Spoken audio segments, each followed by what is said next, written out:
1979 সালের প্রথম দিক একটি বাংলা ছবির শুটিং চলছে। ছবির পরিচালক জয়ন্ত বসু। এই জয়ন্ত বসু ছিলেন প্রখ্যাত পরিচালক পীযূষ বসুর প্রধান সহকারী। এই ছবিতে অভিনয় করছেন উত্তম কুমার। একদিন এই ছবির নায়ক এলেন উত্তম কুমারের মেকআপ রুমে। সেই সময় তিনি নতুন নায়ক হিসেবে বেশ পরিচিতি লাভ করেছেন। উত্তম কুমারকে প্রণাম করে তিনি বসলেন। তখন শুটিং এ একটা ব্রেক চলছে।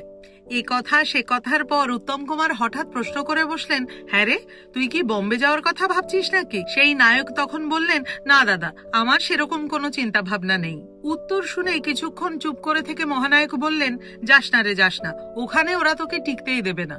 মহানায়ক উত্তম কুমারের এই পরামর্শ কি সেই নায়ক মেনে নিয়েছিলেন? কে ছিলেন সেই নায়ক? যে ছবিটির শুটিং হচ্ছিল সেই ছবিটির নাম ছিল সমাধান, যা মুক্তি পেয়েছিল 1979 সালের 30 নভেম্বর শ্রী ইন্দিরা প্রেক্ষাগৃহে। মহানায়ক উত্তম কুমার ছাড়াও সেই ছবিতে অভিনয় করেছিলেন সুমিত্রা মুখোপাধ্যায়, তরুণ কুমার, রবি ঘোষ, নন্দিনী মালিয়া প্রমুখ। নিশ্চয়ই ধরে ফেলেছেন কে সেই নায়ক। সেই নায়ক হলেন দীপঙ্কর দে। আজ তবে এটুকুই, দেখা হচ্ছে পরের পর্বে।